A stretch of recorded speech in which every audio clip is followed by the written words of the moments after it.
انما المؤمنون الذین اذا ذکر اللہ، مومن تو صرف وہ ہیں کہ جب ان کے سامنے اللہ کا ذکر کیا جائے، وجلت قلوبہم، ان کے دل کانپ اٹھتے ہیں۔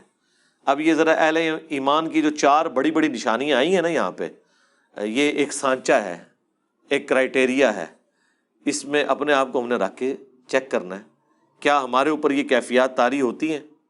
نمبر 1، جب اللہ کا ذکر کیا جائے ان کے دل کانپ اٹھتے ہیں، یعنی کوئی وعید سنتے ہیں، اللہ کی طرف سے کوئی خوشخبری سنتے ہیں، یا کسی معاملے میں اللہ کا کوئی حکم سنتے ہیں تو وہ اس کو سیریس لیتے ہیں، رسپانس کرتے ہیں، اور اندر سے مانتے ہیں کہ مجھے تو اب یہ کرنا ہے، ادروائز میری کوئی بچت نہیں ہے۔ یہ وہ چیز ہے، دل کانپ اٹھتے ہیں۔ وَإِذَا تُلِيَتْ عَلَيْهِمْ آيَاتُهُ، اور جب ان کے سامنے اللہ کی آیات تلاوت کی جاتی ہیں، قرآن پڑھا جاتا ہے، زادتہم ایمانا، ان کا ایمان بڑھ جاتا ہے۔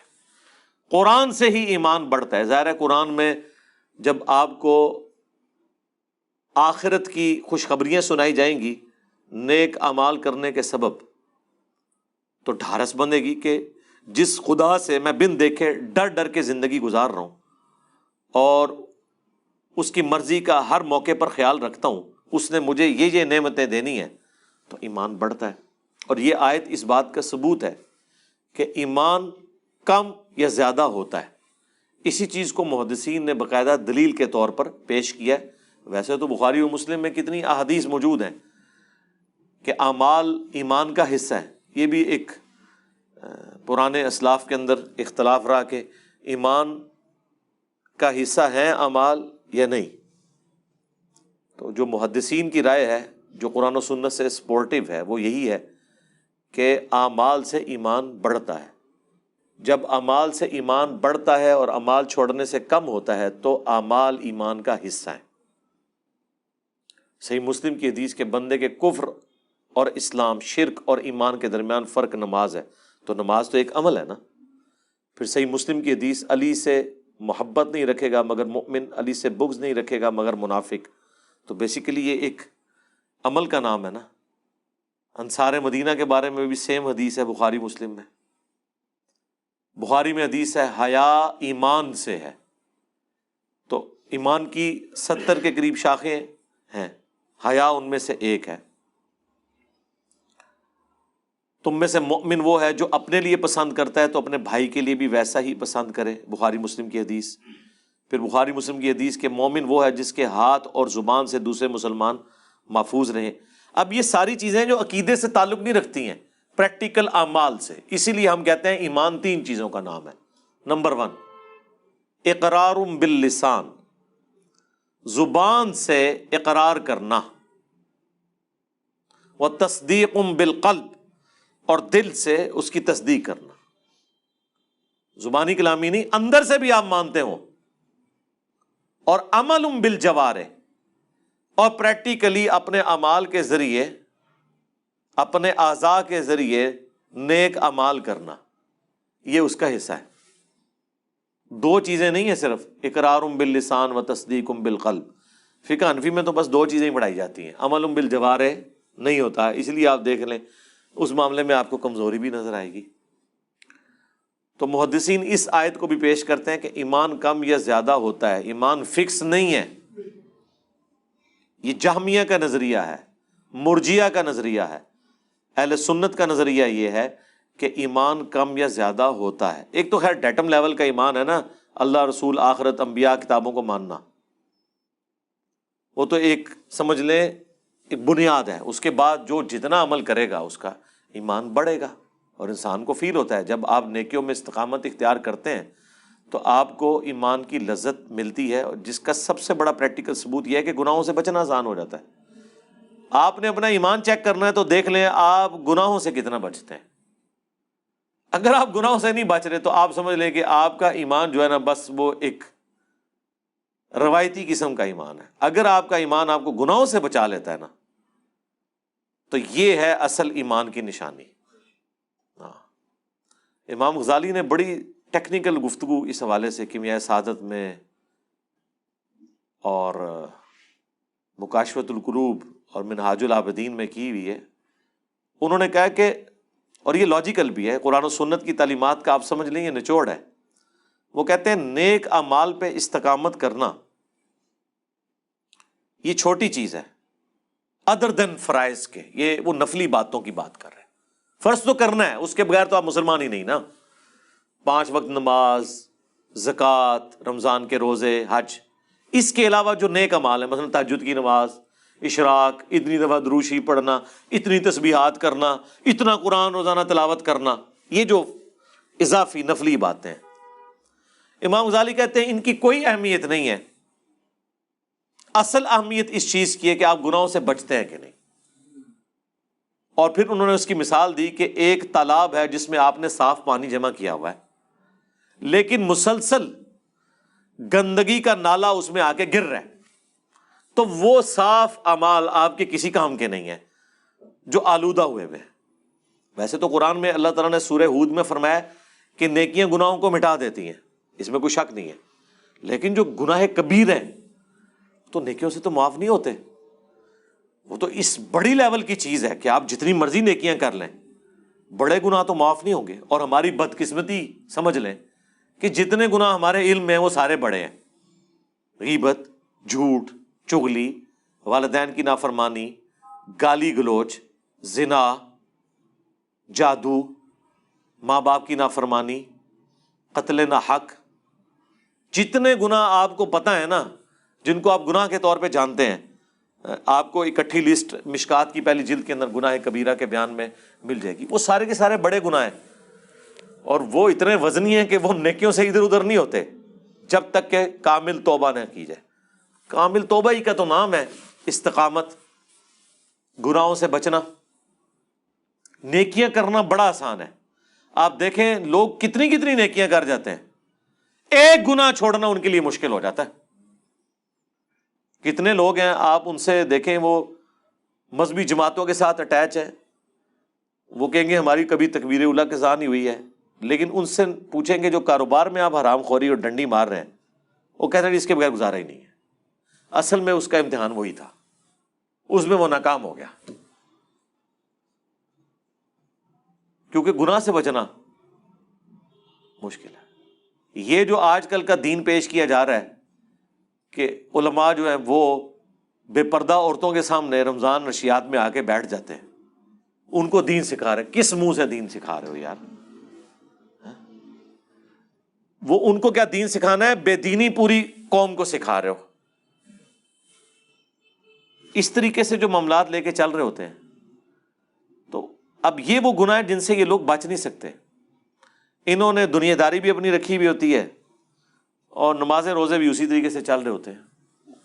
اگر نماز اور روزے نے آپ کو گناہوں سے ہی نہیں روکا ہوا، تو بخاری مسلم کی جو حدیث ہے کہ جس کا روزہ اس کو گناہوں سے نہیں روکتا، تو اللہ تعالیٰ کو اس کے بھوکا اور پیاسا رہنے کی کوئی ضرورت نہیں ہے. آپ کئی فلمی ایکٹر دیکھیں گے، کیسی کیسی بیہودہ فلموں میں کام کرنے والے ہیں، اور وہ کہتے ہیں نہیں تہجد کبھی ہماری قضا نہیں ہوئی ہے. ان سے پوچھیں کہ اب یہ وہی تہجد ہے کہ نفلی عبادت تو ہے، لیکن گناہ اپنی اسی طریقے سے پیرلل میں چل رہے ہیں. اور یہ میں آپ کو بتاؤں، یہ زندگی بڑے مزے کی ہے کہ دنیا میں بھی آپ مکمل عیاشی کریں اور ساتھ نمازیں بھی پڑھتے رہیں. اصل کام ہی جو ہے نا وہ گناہ کو چھوڑنا ہے. یہ مشکل کام ہے. اس کے لیے قرآن کو بار بار پڑھنا، سمجھ کے پڑھنا، خوف خدا پیدا ہو، اور یہ کیفیت ہو جائے جو اللہ تعالیٰ نے فرمایا کہ انما المؤمنون الذین اذا ذکر اللہ، اہل ایمان تو وہ ہیں جب اللہ کی یاد انہیں دلائی جاتی ہے نا، وجلت قلوبہم، ان کے دل کانپ اٹھتے ہیں، واذا تلیت علیہم آیاتہ، اور جب ان کے سامنے آیات تلاوت کی جاتی ہیں، زادتہم ایمانا، ان کا ایمان بڑھنا شروع ہو جاتا ہے. وعلی ربہم یتوکلون، اور یہ تو سب سے مشکل چیز ہے. ہر معاملے میں وہ اللہ ہی پر توکل کرتے ہیں. توکل سے مراد یہ کہ اپنی ایفرٹ پٹ کرنے کے بعد یہ نہیں سمجھتے کہ جو میں چاہوں گا وہ ہوگا، بلکہ وہ کہیں کہ یہ ہم نے اپنی ایفرٹ پٹ کی، اب اللہ کی مرضی. جو سیدنا علی کا قول ہے کہ میں نے اپنے ارادوں کے ٹوٹنے سے اللہ کو پہچانا ہے، کہ پوری ایفرٹ پٹ کرنے کے بعد بھی رزلٹ خلاف نکل آئے تو سمجھ لیں کہ اللہ کی مرضی اس میں نہیں ہے، چاہے وہ چیز آپ کو نقصان بھی پہنچا رہی ہے، وہ آپ کی آزمائش ہے، ظاہر ہے آزمانا تو ہے اللہ نے۔ وَلَنَبْلُوَنَّكُمْ بِشَيْءٍ مِّنَ الْخَوْفِ وَالْجُوعِ وَنَقْصٍ مِّنَ الْأَمْوَالِ وَالْأَنفُسِ وَالثَّمَرَاتِ الَّذِينَ يُقِيمُونَ الصَّلَاةَ، یہ لوگ وہ ہیں جو نماز کو قائم رکھتے ہیں، خالی نماز پڑھتے نہیں ہیں، نماز قائم کی ہوئی ہے، جیسے وضو قائم، مسلسل نماز مسلسل قائم۔ مسجد میں تو نماز صرف ادا ہو رہی ہوتی ہے، قائم ہر وقت رہنی چاہیے، یعنی نماز میں جو اللہ سے عہد کیا ہے وہ بعد میں قائم رہے۔ یہ نہیں ہے کہ نماز پڑھنے کے بعد، فجر کی نماز پڑھنے کے بعد کسی دربار پہ پہنچ گئے مانگنے کے لیے، ابھی تو آپ عہد کر کے آئے تھے نماز میں ایاک نعبد و ایاک نستعین، باہر نکلتے ہی عہد توڑ دیا۔ نماز میں تو آپ اللہ تعالیٰ کے ساتھ اخلاص اپنا شو کر کے آئے، اور باہر نکلتے ہی آپ نے کاروبار میں ڈنڈی مارنا شروع کر دی، حقوق العباد میں گھپلا کرنا شروع کر دیا، تو کیا پھر اس پہ عمل کیا؟ تو یہ نماز قائم کرنا یہ ہے۔ وَمِمَّا رَزَقْنَاهُمْ يُنْفِقُونَ، اور وہ خرچ کرتے ہیں اللہ کی راہ میں اس میں سے جو ہم نے انہیں دیا ہے، یعنی دیا اللہ نے ہوا ہے۔ اللہ اپنا دیا ہوا مال جب اسی کی راہ میں خرچ کیا جاتا ہے تو اللہ تعالیٰ خوش ہوتا ہے کہ میں نے جو اسے مال دیا تھا اس نے میری راہ میں خرچ کیا، حالانکہ یہ کوئی کمال تو نہیں ہونا چاہیے، دیے اس نے تھا، لیکن یہ اللہ تعالیٰ کی قدردانی اس لیول کی ہے کہ سورہ البقرہ میں تو اللہ نے کہا کہ یہ قرض حسنہ ہے مجھ پر، دیا اس نے ہے۔ جب آپ اس کی راہ میں خرچ کرتے ہیں تو اللہ تعالیٰ کہتا ہے جو تم نے میری راہ میں خرچ کیا یہ تم نے مجھے قرض دیا ہے، اور اس قرض کا بدلہ میں آخرت میں 700 گنا بلکہ بعض کے لیے اس سے بھی بڑھ کر لوٹاؤں گا۔ اتنا کوئی قدر کرنے والا ہے کہ دیا ہوا اس کا اسی کو لوٹایا جائے، جس سے لے کے اسے لوٹایا جا رہا ہے وہ کہہ رہا ہے کہ بس یہ جو تو نے مجھے واپس کیا نا میرا دیا ہوا مال، یہ گویا میرے ذمہ قرض ہوا، میں تمہیں واپس کروں گا، اور اتنا نہیں 700 گنا وہ اللہ کے ڈیوائن بینک میں جمع ہے، آخرت میں ملے گا کسی بھی شخص کے اخلاص کے مطابق۔ تو یہ اللہ ہی کی قدر دانی ہے، اللہ ہی اس طرح کا قدر فرمانے والا ہے۔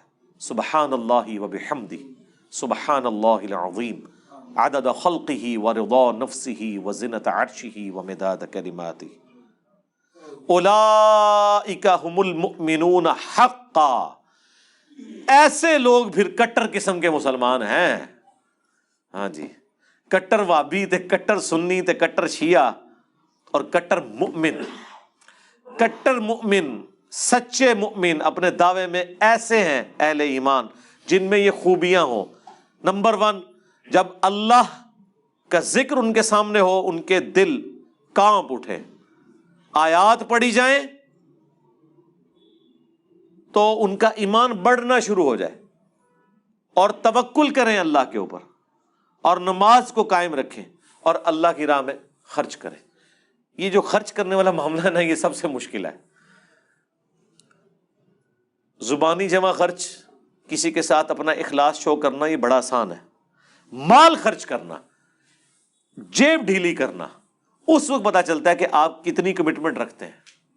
سب سے مشکل ہی مال ہے۔ مجھے اشفاق احمد صاحب کا وہ جملہ یاد آ گیا منچلے کے سودے میں،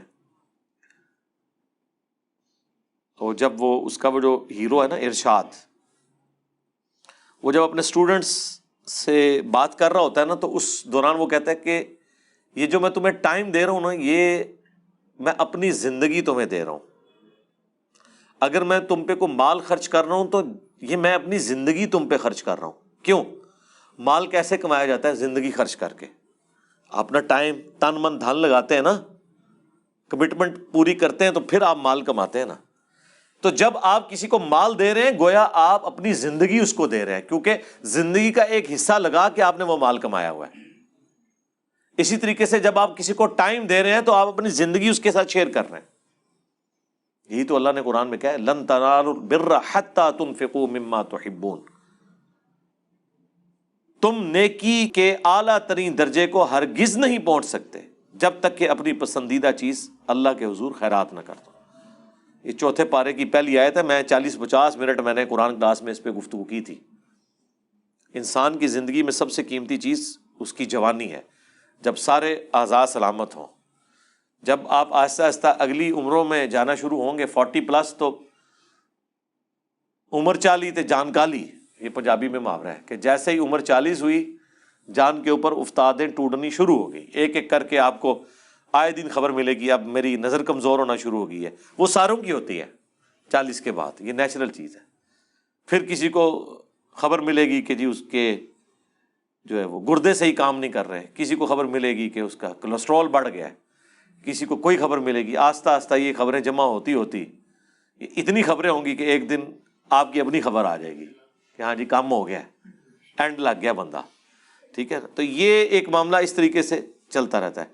اللہ تعالیٰ فرما رہے کہ اہل ایمان کی یہ نشانی ہے کہ ان کے اندر یہ خوبیاں پائی جاتی ہیں۔ جو لوگ یہ خوبیوں کے حامل ہیں نا، ایمان ان کا بڑھتا ہے آیات سننے سے، اللہ کے ذکر سے کانپ اٹھتے ہیں، اپنے رب پہ توکل کرتے ہیں، نماز قائم رکھتے ہیں اور اللہ کی راہ میں خرچ کرتے ہیں۔ اولئک هم المؤمنون حقا، ایسے لوگ حقیقتاً جو مؤمن ہیں نا، سچے مومن وہ ہیں۔